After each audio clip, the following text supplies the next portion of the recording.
일반인들은 뭐 그거를 굉장히 어렵게 생각할 수 있는데 우리 집에 뭐 수도 파이프 없는 집 없잖아요. 그럼 수도 생각하시면 이해가 쉽죠. 수도가 이제 대부분 문제가 있는 경우는 두 가지죠. 하나는 수도가 막히는 거, 그리고 하나는 수도가 터지는 거죠.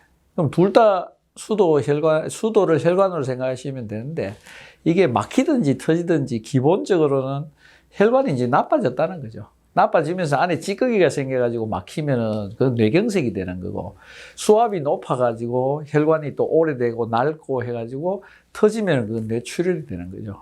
그래서 이제 흔히 우리가 뇌출혈이 생기는 거에 가장 큰 이유가 고혈압이라고 알려져 있는 이유가 나이가 들면서 이제 혈관은 점점 약해지고 낡아지는데 또 관리를 철저히 잘 안 하고 이런데 수압이 높아져가지고 혈압이 올라가는데 조절 잘 안 하시면은 아무래도 터질 위험성이 굉장히 높아지죠.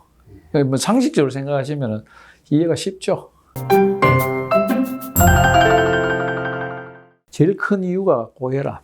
그 다음에 가족력도 상당히 있습니다. 왜 그러냐면 집안에 당뇨가 잘 생기는 집은 대체로 또 당뇨가 잘 생기고 혈압이 있는 집은 또 혈압이 잘 생기고, 이게 정확하게 100% 유전이라고는 이야기 안 하는데 흔히 이제 우리 소질이라 그러죠. 소질이라 그러고, 이제 아버지가 아들하고 얼굴이 비슷하다 이런 것도 다 유전자가 이제 일치하고 비슷하니까 그런 거죠. 그래서 가족력이 상당히 중요하고요. 우리 집안은 뇌출혈이 많다, 뇌경색이 많다 이러면은 상당히 조심하셔야 되고, 그 다음에 나이는 이제 뭐 내가 어쩔 수가 없잖아. 오래 살면서 나이가 들면서 혈관이 약해지는데 그동안 이제 관리를 열심히 하셔야 되고, 그 다음에 혈압이 높으신 분은 짜게 먹으면 결국 소금이 들어가고, 소금이 들어가면 물이 흡수가 되고, 그럼 혈압이 자꾸 높아집니다. 그래서 혈압 높은 분들 자꾸 싱겁게 먹으라고 하는 이유가 소금기가 적어야 혈압이 이제 덜 올라가죠. 그리고 또 혈압이 이왕에 있으면은 약을 잘 드셔야 됩니다. 예, 도민들 중에 보면은 좀 그 약 먹으면은 계속 먹어야 되는 거 귀찮아가지고 잘 안 드시는 분들이 있는데, 그렇게 그냥 문제가 생겨갖고 처치할 문제가 아니고, 이거는 요즘 의학은 사전 예방이 제일 중요하기 때문에 문제 생기고 나서 이게 처리하려면은 후유증도 나고 심각하게 되기 때문에 모든 게 사전에 위험인자를 파악해갖고 정리 이렇게 하는 게 가장 답입니다. 아까 방금 뭐 이야기했던 위험인자 관리 중에 이제 언급이 중요한 거 한 개 뺀 거가 한 개 있어서 첨가를 드리면은 이제 담배 있죠. 담배가 뇌혈관에는 아주 나쁩니다. 다행히 요즘은 이제 담배 피우는 분들이 많이 줄는데, 일반인들 중에 담배 피우시는 분은 뭐 암 생기고 뭐 그런 문제도 있지만은 담배 끊으셔야 됩니다. 그게 굉장히 고혈압만큼 굉장히 위험인자에 들어갑니다. 그리고 이제 아까 이제 하셨던 이제 정상 문제는 뇌에 출혈이 생기면은 이제 출혈 부위에 따라서 정상이 다르게 나타나는데, 그리고 출혈 양도 중요하죠. 대부분 뇌출혈이라면은 이제 심한 두통이 오죠. 그래서 평소에 내가 잘 알고 있는 뭐 편두통 있는 분들 많습니다. 그러면 자기가 평소에 한 번씩 두통이 오는 그 패턴하고는 뭔가 다른 심한 두통, 급격한 두통이 오거나, 혹은 뭐 말이 어눌해지거나, 한쪽으로 편마비가 오거나, 혹은 감각이 꼬집으니까 내 살이 아니다, 뭔가 이상하다, 혹은 물건이 뭐 두 개로 보인다든지, 물론 뭐 의식이 심하게 머리 아프면서 토하면서 의식이 떨어지고 이러면은 뭐 본인이 판단을 못하고 옆에서 바로 이제 응급실로 가셔야 되죠.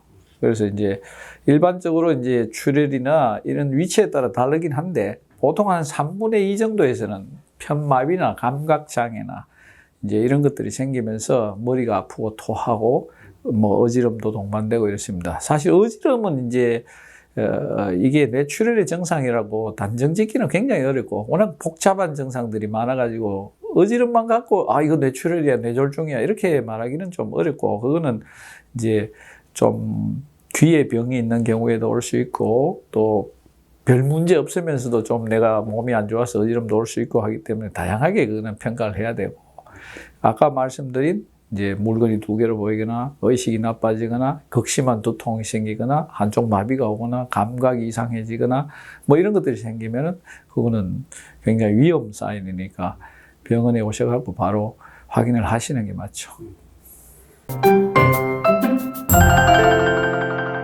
저희들이 위험인자 관리라고 이야기를 하는데, 보통 흔히 잘 알고 계신 이제 성인병 관리하고 똑같습니다. 뇌라는 게 사실 우리 사람들이 뇌를 제일 중요하게 여기는 것은 맞는데 뇌세포 자체가 어떤 자기 자신을 방어하거나 이럴 능력은 없는 세포예요.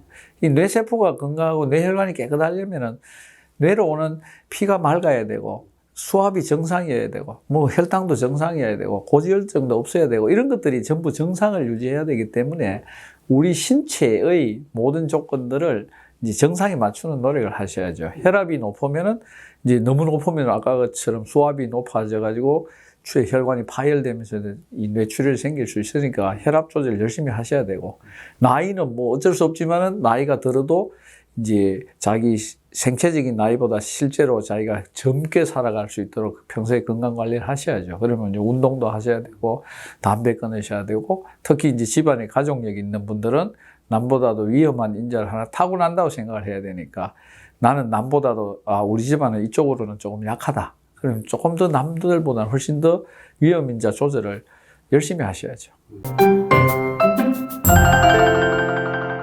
물론 뇌출혈도 종류가 여러 가지가 있습니다. 이제 작은 혈관이 터지는 뇌출혈은 흔히 이제 고혈압에 의해서 터지는데, 편마비가 오면은 통상적으로 한 20~30% 사망을 합니다. 그러니까 굉장히 심각한 문제가 생깁니다. 그리고 또 한 3분의 1 정도는 장애가 남습니다. 흔히 주변에 보면은 뇌출혈 후에 뭐 생존은 했는데 이제 장애인이 됐다든지 뭐 여러 가지 반신불수가 되거나 말을 잘 못하거나 뭐 의식이 좀 아무래도 이상하거나 이런 이제 신경학적 장애가 남는 경우들이 많습니다. 그리고 나머지 다행스럽게 이제 괜찮은 분들은 다행스럽게 이제 또 원래 생활대로 이제 복귀를 하시죠. 그래서 지금 이런 쪽의 뇌출혈은 이제 우리 보통 이 보시는 분들은 대부분 어떻게 생기면 어떻게 하느냐 하고 이제 그걸 궁금해 하시는데, 사실 정답은 생기면 즉시 치료하는 게 정답은 맞죠. 그렇지만 그것보다 더 맞는 정답은